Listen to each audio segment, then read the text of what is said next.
money. Okay. $1,882,000. That had nothing to do with that. That's on this list right here they gave it to us. That's what they gave us.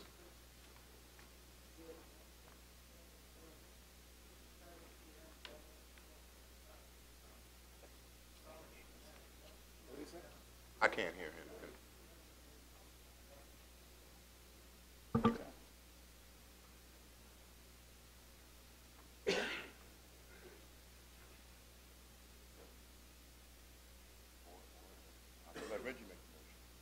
I'll make the motion.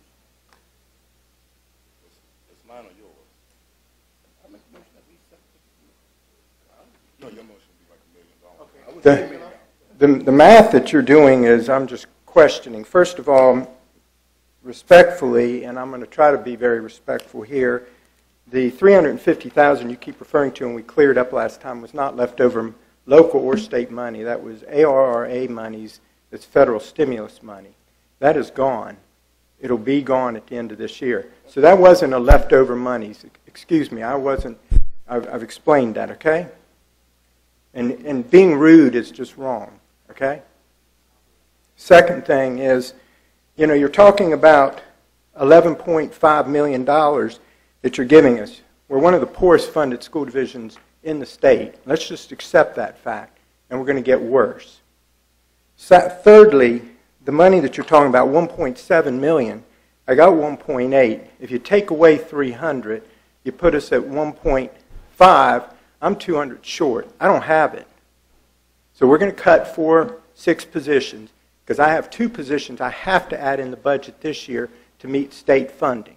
So now you're equating a 6-member staff cut. So I'm just going to put that on the table tonight. Okay? No other departments are cutting. And that's where it's going to have to come because there is no money. We've looked at it, we've squeezed, we've pushed. And as you've questioned about categorically, I have no problem because it's going to fall into category, but the positions are all over throughout each of the 5 categories that are controlled. You finished? Yes, sir. Mr. Kiwa, you told me Wednesday, and I pointed to Mr. Seeley because Mr. Seeley was the one who said, make sure you don't use any stimulus funds for salaries. That's what you said, right? Yeah. You told me Wednesday that you didn't use. That's correct. You didn't use stimulus money. We used it for bonuses, and that's correct. Exactly what you said, and we explained that for about 20 minutes that night. I apologize for appearing to be rude when I turned to Mr. Akers and said that's not what he said Wednesday. It is what I said Wednesday. I've just clarified it again, Mr. Thomas. I'm not going to argue with you. And I'm not going to argue with you. Much. Okay? I'm done. Dr. Killer. Yes, sir. And I'm going to withdraw my motion and let Reggie make a motion. If, in fact, we had not a tax increase, where would you be right now? Well, you wouldn't be able to, you would be under state funding and everything else, so you'd be in trouble, I guess, everywhere. I don't know. When I was looking at the debt service, since you want to open it up, you increased in the last 2 years, Mr. Underwood, you've gone over $6 million or $7 million in the area of just the total general government debt. Schools went up about $9 million, and then the total utilities fund went up $31 million. Right. So from your information, you keep using ours, but this is real clear. I had it sent to you because I want you to see what the debt service was, because we were not adding into what the county's paying, the $3 million debt service, which you and I talked about. And I called you 4 times to discuss this on a sidebar. And you can ask Miss, I know Glenda's out sick, whoever the lady's name is out front. I called you 4 times to discuss this.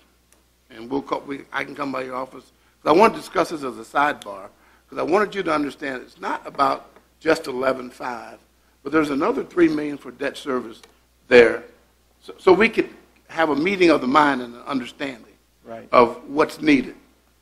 I know you need money. That is not a question that anybody's debating. It's where the money comes from, and the fact that people saying, "Well, you're not funding schools," it's not totally. We're not funding. We would love to do more, but I think you have to look at the totality when you want to give us 6% because VRS and we want to do the full funding, it was my position, as I told the other couple board members. Then the county employees haven't had a pay raise. I think we should be equal. So we should try to make it work for everybody. Is it ideal? Absolutely not, Dr. Kilo. I know that. But when you look at this year's funding, based on the money spent, per pupil spending goes to about $9,300 per pupil. It's not the greatest, but when you look at what other people are spending based on the 2011, that's a pretty good jump. But is it enough? Absolutely not, because we can never do enough. But there's only so much we can do, and that's where I am. It's a tough decision for me because I worked in the school system. My wife lived here all her life, works in the school system. My two sons graduated from the county. Went K through 12. I didn't move in here 38 years ago. She's born and bred here. So it's a fight. It's a battle. But we're all on the same team. I can assure you. I can assure you we're on the same team, and we have to find a meaningful way to treat all of the county employees with some civility, to let them know that we care. And that's what I'm trying to do, trying to make it work for everybody. And you're right. And when we look at that, we were cut over about $2.5 million from the state, and the state is now making up for some of that. We're cutting again, and now we're being put in a different cut. And I am telling you, there will have to be teacher cuts, and I don't know that we can sustain some of them. And we're going to be in the position, and I just want us to be clear on that. And we keep talking about per pupil spending. It depends on the size of the community. It depends on the tax base. And the numbers that I'm giving you are the closest to clear actuals that you can get. We can talk about, because you don't know what SPED funding is, you don't know what debt service funding, and you've all talked about it. The numbers we gave you here are clear, clean numbers above what you're required to do above the state. And we're ranked near the bottom. There's a certain amount that's required per pupil spending no matter what. And, it depends on your special needs population, which we have a larger percentage than a lot of localities. And, you guys, I hope will reconsider. I mean, I understand, but we are in the position of, I need 2 more teachers because we're growing. We're reducing funding while we're still growing. And we're at the max. We did the work 2 years, 3 years ago, and kept us out of some of the big fights some localities are into because we sustained the cuts years ago. And it's almost like, okay, it almost seems like we're getting punished for doing a good job in the first place in improving a school division. Dr. Kilo, all I can tell you is without that 4-cent funding, we would be sitting here. We had a lot of debt service. Yeah, right. It wasn't the school system that drove that up. Not the school system. I'm just saying. You had the money to fund that. Your debt service went up, and yes, the school system was part of that. I acknowledge, but not the whole amount. No, sir, and I'm not suggesting that. I'm not suggesting that. Intimated. No, what we didn't do was have enough hindsight 5 years ago to have a rainy day fund. So we're all battling about what we didn't. We didn't have enough foresight to see it. But we're here now. Please don't build a rainy day fund off the back of children. We're not. I'm just saying we're trying to. That was what this money was suggested to be used for, and it is. You're building a rainy day fund off the back of the children, and that is quotable. Okay. That's not true though. It's quotable, but it's not true. It's what was discussed. It's your perception. No, it's not but my it's not perception. reality. It was what was discussed at one point.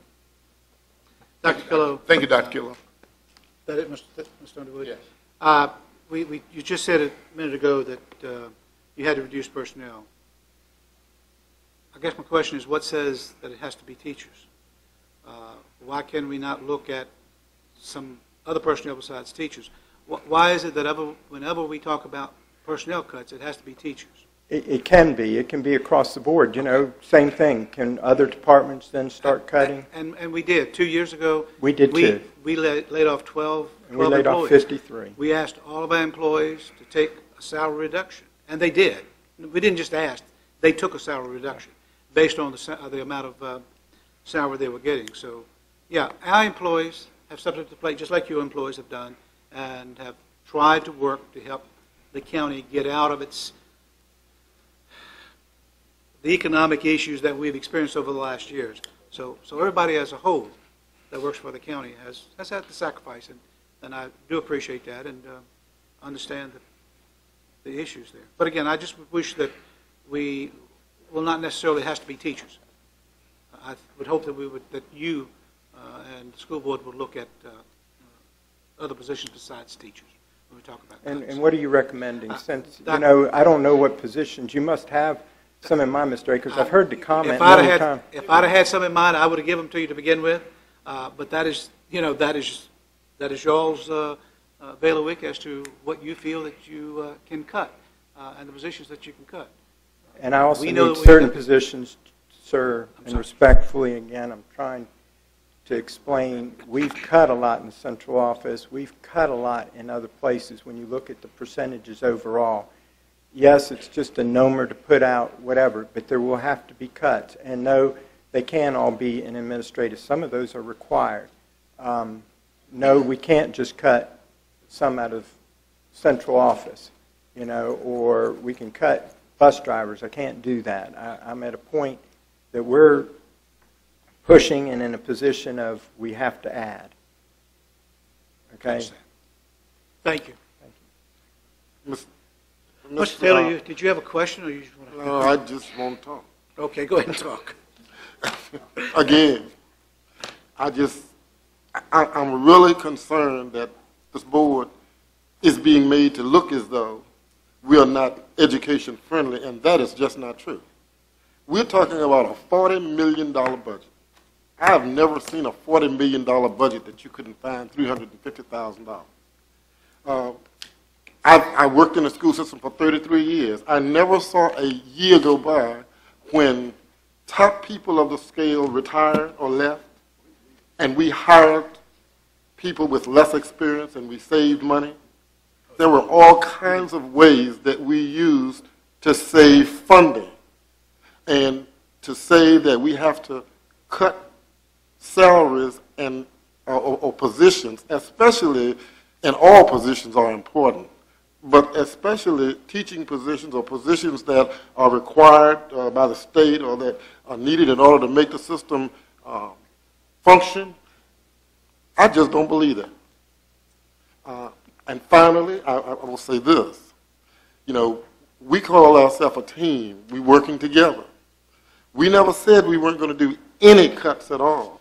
And we talk about the percentage of cuts. Unfortunately, the school system happens to be our biggest expenditure. So since it is, when we get to cutting, a lot of times that percentage is a little bit larger in comparison to some of the other things that we finance. It's difficult. We've said over and over again, without the 4-cent tax increase, we would be in a much more difficult position than we are now. Hopefully next year, the board can unanimously decide on a way to generate more revenue so that we can address some of these issues that we're talking about now.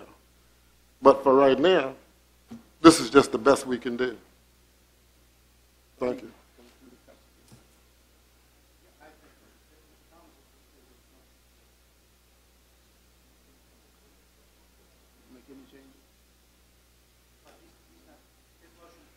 Right, withdrawn. All right, we'll take a recess. Otherwise, the next motion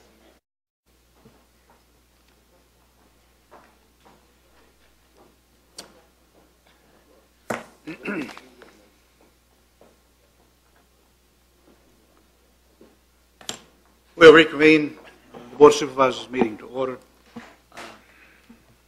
We're still on the proposed cuts and any changes we'd like to make to those proposed cuts.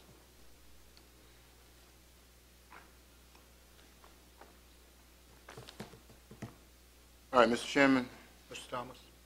I will place again the motion I had before. Based on the cuts that we discussed, things we're not going to cut. Okay. Again, and I am going to say that emotions do run high. I understand that. Occasionally I've been emotional too, so I understand that's the case. I'm not going to say that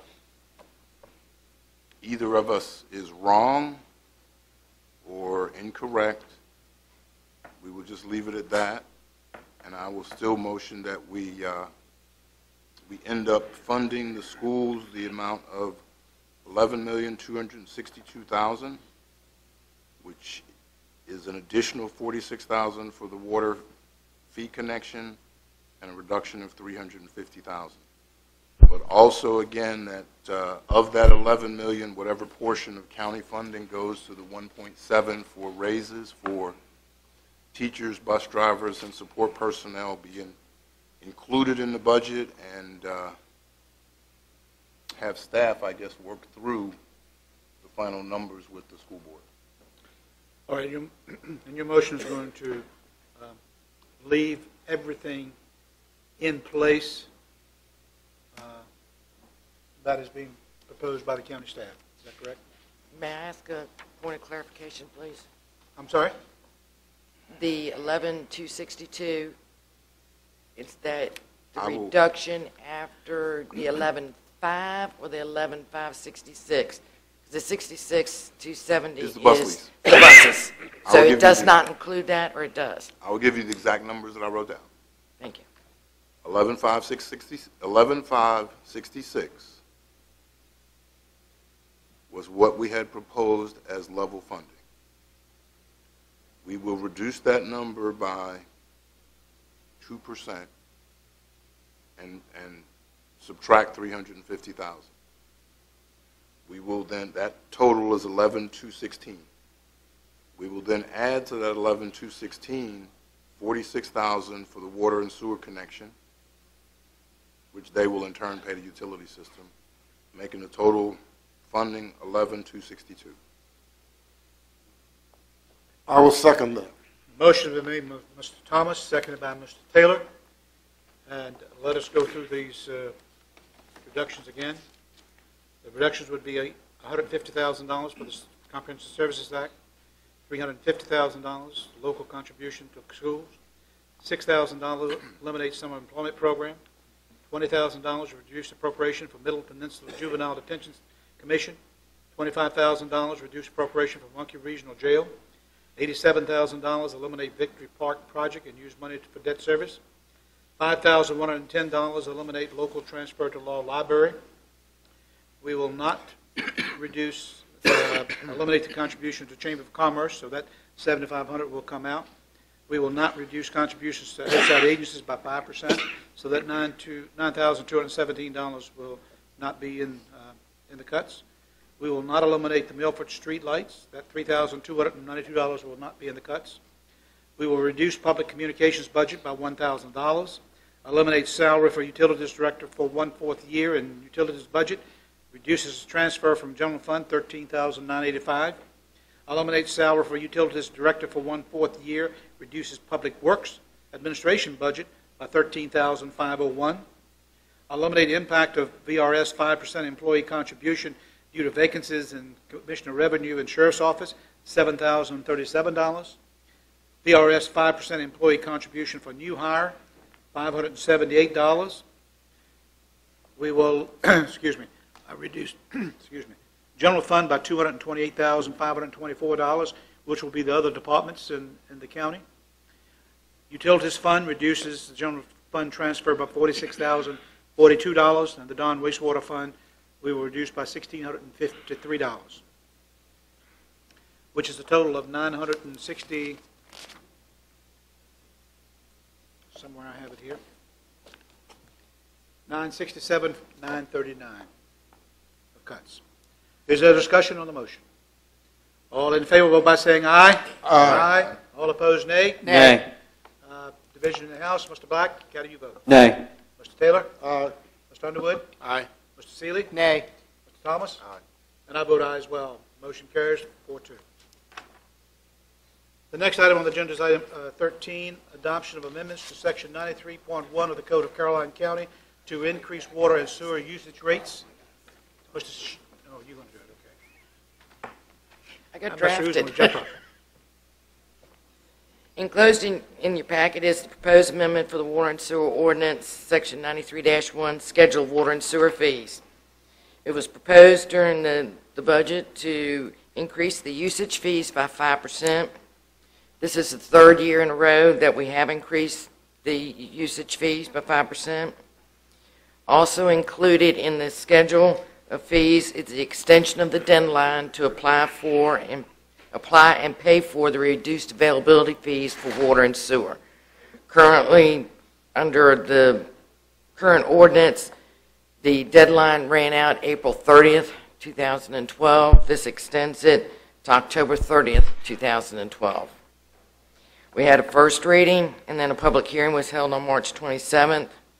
There is no impact on the current year budget, as this would be applied to the first billing of the fiscal year 2013 budget. The estimated increase in revenues is $104,794, which is included in the proposed budget. And that's in the proposed utilities operation budget. Yes, sir. All right?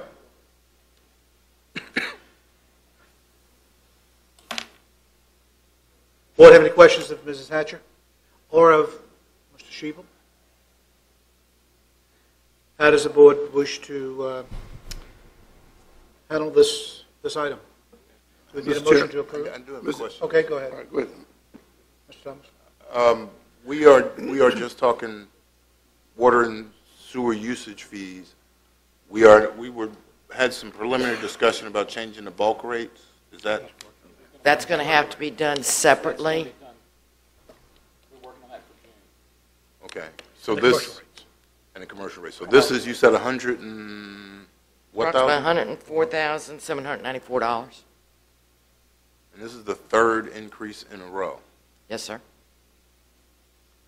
Do we not see a time when this, is there a plan to have another increase next year?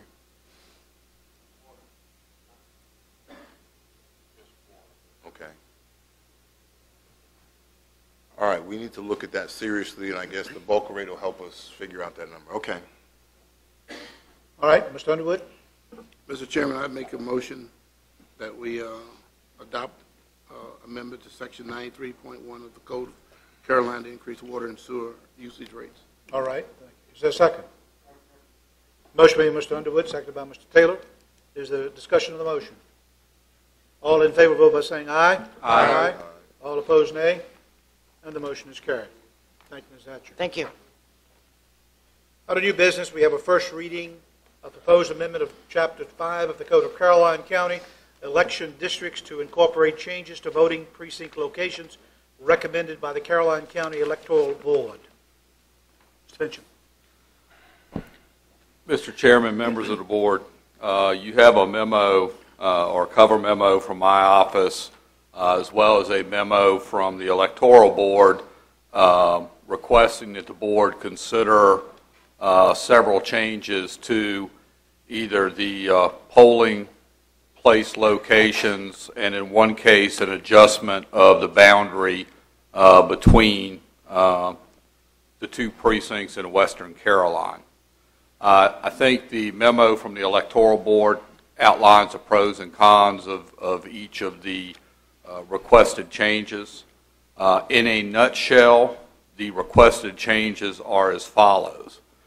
One would be to relocate the Carmel Church precinct polling place from the Visitor Center to the Carmel School off of Jericho Road. That would be in the Reedy Church District. Relocate the North and South Madison District polling places from the Diversified Learning Center to Lewis and Clark Elementary School. Relocate the Milford precinct polling place from Caroline High School to the Community Services Center. And finally, to adjust the precinct boundaries between the Lake and Childsburg precincts in the Western Caroline District, and to move the Childsburg precinct polling place from Rehoboth United Methodist Church to County Line Baptist Church. The normal process would have us present the actual ordinance amendment to you at your June 12th meeting, followed by a public hearing at the July 10th meeting. If the board is interested in pursuing this, we have a fairly tight time frame by which to complete the proposed ordinance amendment, submit it to Justice Department for approval, and have that approval back in time for the November elections. And actually, we will still have to request an expedited review by Department of Justice. So if the board is actually interested in going forward with these proposed amendments, staff would request that you allow us to actually go ahead and prepare the amendments for public hearing at your June meeting instead of waiting until July. I'm here if you have any questions. Ms. Moen is here on behalf of the Electoral Board as well, if you have any other questions. I guess the first question I would have would deal with the Madison precinct. Is there a reason for moving it from Diversified Learning Center to the Lewis and Clark Elementary School? I believe that was outlined in their memo, Mr. Akers, at last page. Share it with me.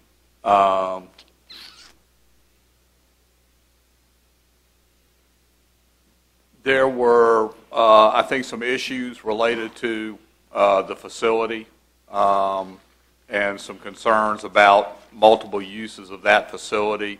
And as I understand it, at Lewis and Clark, they can actually section off the polling precincts from other uses, even if the school's in session. Ms. Moen's here. I think she could explain that in more detail. I didn't recognize it.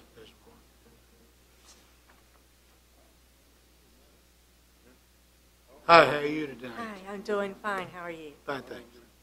At the Diversified Learning Center, our poll workers get there at 5 in the morning and don't leave until sometimes 9, 10 o'clock at night. The bathroom facilities are not very good at the Diversified Learning Center. And when schools are in, like during this June primary coming up, they also have to share those bathrooms with students. And as I understand it, they're not, I believe, it sounded to me like there may not be stall walls on everything in the ladies' room. Okay. I'm not sure about that, but that's what it sounded like to me. But the bathroom facilities are not good. Okay. A lot of times the heat is not on in November. And if you're just going to vote, that's fine. But if you're there from 5 in the morning till 10 at night, they didn't even take their coats off. They worked the polls in parkas last November. And then, so that's, the poll workers, we sent out a survey, and the poll workers from Madison wrote, too cold, you know, and bathroom facilities. Those were the two complaints that we had from our poll workers the most. You know, I have no major problems with it. It's the fact that, you know, for many years it's been at the Diversified Learning Center, and most people, you know, that's what they're used to going to, where they're used to going to. And, but that's fine. If that we could put signs, you know, at the Diversified Learning Center the first few elections, if you'd like us to do that. Okay. Okay. Other questions of? Yes, sir. Yes, sir, Mr. Chairman. Mr. Underwood? I'd just like to ask about the relocation of the Carmel Church. Moving from the visitor center to the Carmel Church School, Carmel School, I guess. Yeah. What was the rationale? The visitor center doesn't have very good parking. If you're, like this election is the presidential, it doesn't have much parking. The setup is not real good inside. We had in November, the poll worker said she had a gentleman come in at least 20 times to get water. And so the whole election, she's having to keep an eye out at who's going to the water fountain to make sure they're not trying to see who's voting, and that was just an added stress to the poll workers. Also, the Carmel School is in your district, I know where it is. where the visitor center is not. Plus, in the presidential year, we're going to have people trying to turn into the visitor center, and the safety on that road with all those truckers and the people trying to just hurry up and get to work, that was discussed. Safety of the people cutting in front of maybe a transfer truck.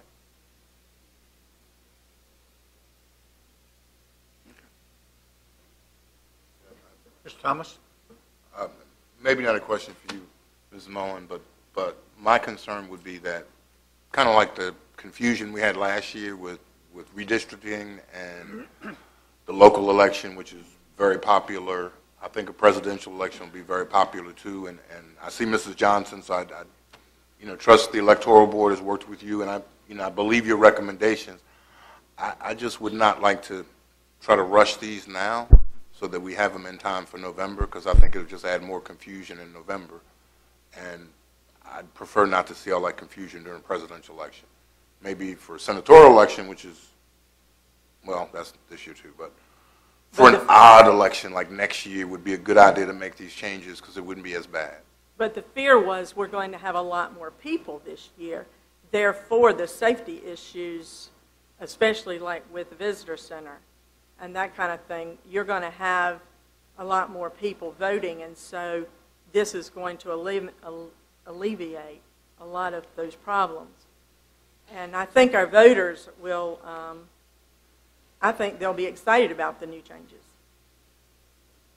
Okay, and I understand. That's a good point.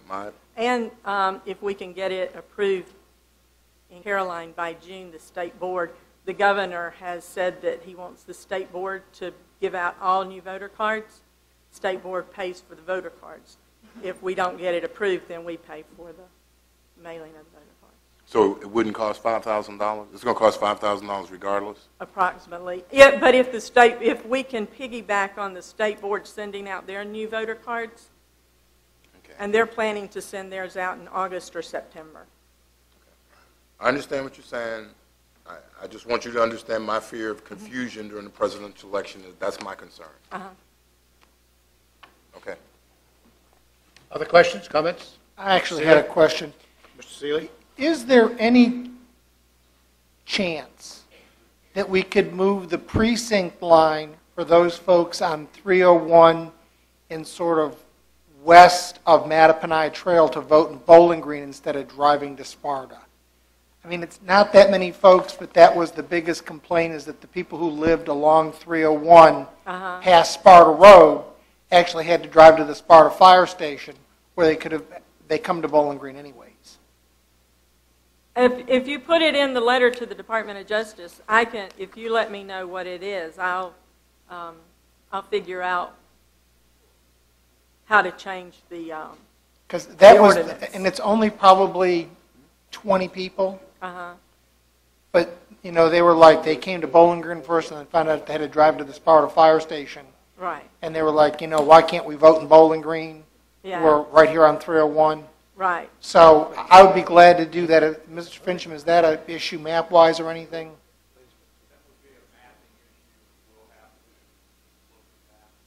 You know where I'm talking. You know the area that I'm talking about. It's not that many folks, but it was probably the biggest confusion factor going.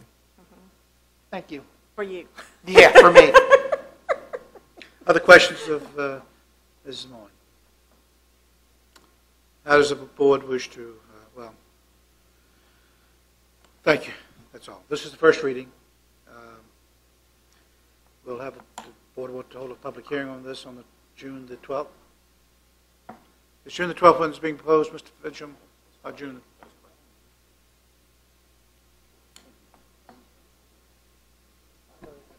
If you want to try to have this in place for the November election, yes, sir.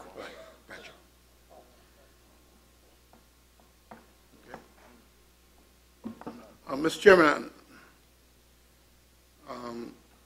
I really don't want to move the voting precinct at this time either. I think we should just, I want to table till some later date and not look at this year, but that's my feeling. Okay?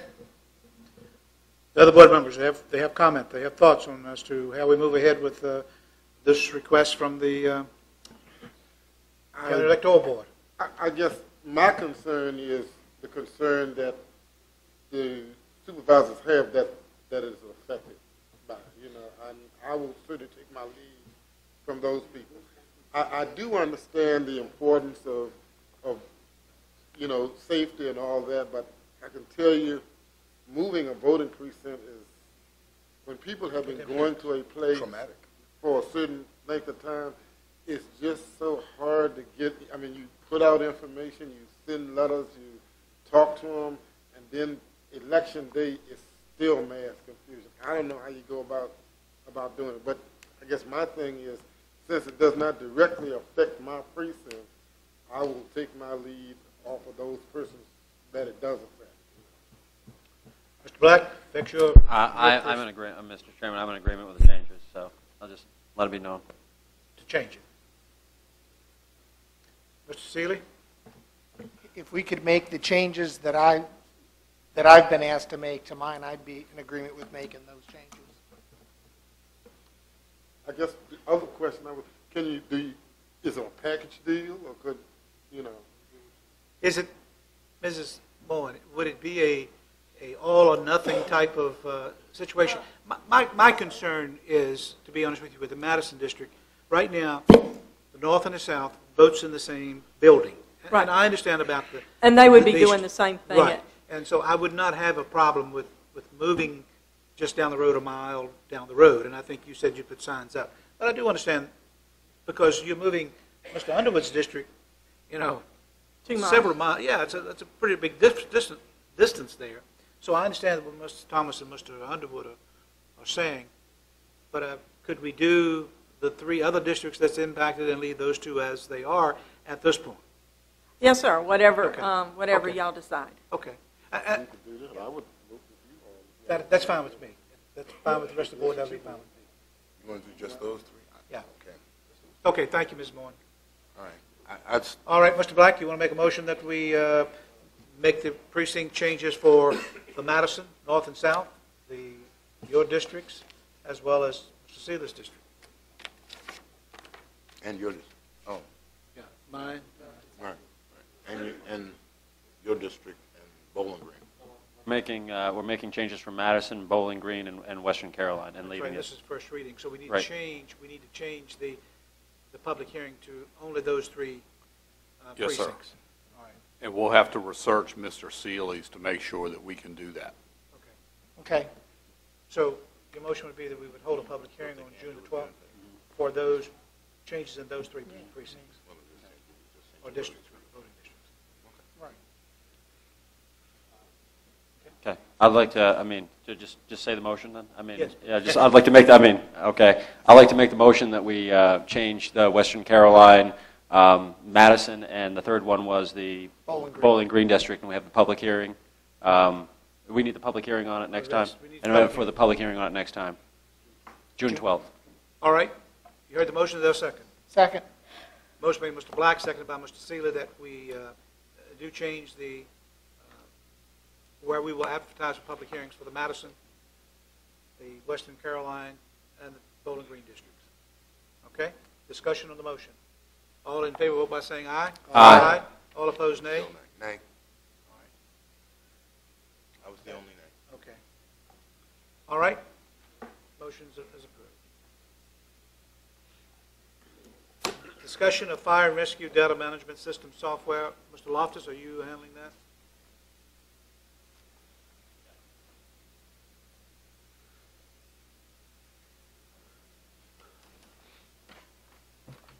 Good evening. Hello. County policy right now states that any sole source purchase must come before the board for approval. Before you, you have a sole source request for a company called Image Trend to purchase fire and EMS data management system. And before I explain the investment justification and the product itself, I'm going to show you where the money's coming from, because I'm sure that's first and foremost. In the memo that's been prepared for you on the second page, if you'll go to that, the funding for this product, initial capital cost would be $17,600, and those will be funded from a 4 for Life EMS grant that we receive annually to the county. Recurring cost after the first year would sum about $11,000.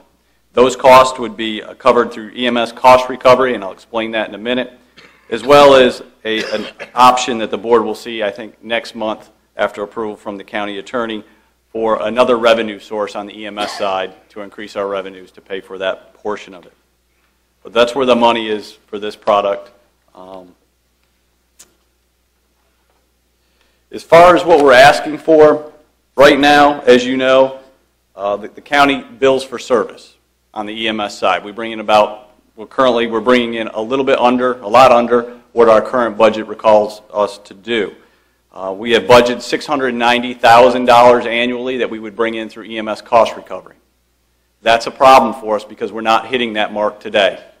And one of the reasons we're not hitting that mark is in 2010, the Office of EMS made a decision to switch from a paper report that we use in the field to record EMS data. This is what we required, just this much data on an ambulance call. In 2010, they decided we're going to go to an electronic system. We're going to give you a free system. And that Caroline County got a free set of computers, about 18 to 20 laptop computers that we use in the ambulance to capture the data, and a free software package up at the state to collect the data. The problem with that is it's the state's system. Okay? When they made that change, they went from this much data being collected in the field on a patient to 19 pages worth of data that we're collecting in the field today. So those little laptops and those guys in the field are collecting a lot of data on patients. It's ridiculous data in some cases. There's no logic behind it. If I pick up a male patient, I have to check that he's not pregnant. If I check that he's male, the computer should know that he's not going to be asked this question. The state system does not have that back-end logic to do that. Again, the system was put in place by the state to collect information to report to the state. All agencies report that information up to them. Caroline County has an interest in billing and EMS cost recovery to offset our general fund revenue. This system does not allow us easily to benefit from that. We're collecting so much data, there's no logic built in the system. The county has no ability to make mandatory certain fields that we need to help us or to assist us in the EMS billing. The other piece that's important to realize is we use a third-party agency for billing. Okay? And when we collect this 19-page worth of data on the computer, the state system does not allow the billing company to have entry into the back end of the computer to extract the data electronically, so they have to print out 4,000 pieces of paper and key those 4,000 calls into the billing system. You can imagine after the first couple hundred, they're going to have some errors. It's not efficient. And what we're seeing is our revenue over the last year is dropping. We are not meeting that $690,000 threshold. And I believe it's because that we have no ability to alter what's going on in the field. So it brings me back to my request. And you have the letter in front of you, and I'll certainly answer any questions on that. But this system is the same system that the state has.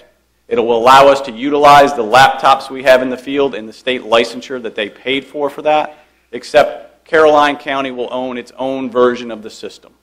So when our guys in the field enter data, it will be exported somewhere in the web to our server. We can then write rules on that server saying if it's a male patient, the pregnancy question is invalid. If it's a cardiac arrest, we're going to catch so much insurance information. We're going to make these things required based on what we see in the field.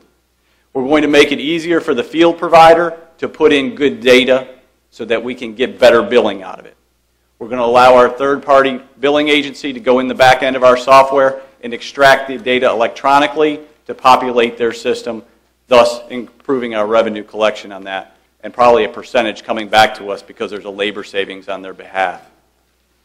It will allow us to set up rules and permissions so that we can QA or go in there and check the data before it goes to the billing agency. We don't have the ability now to write permission levels for different people with different access to go in there and make changes to those reports.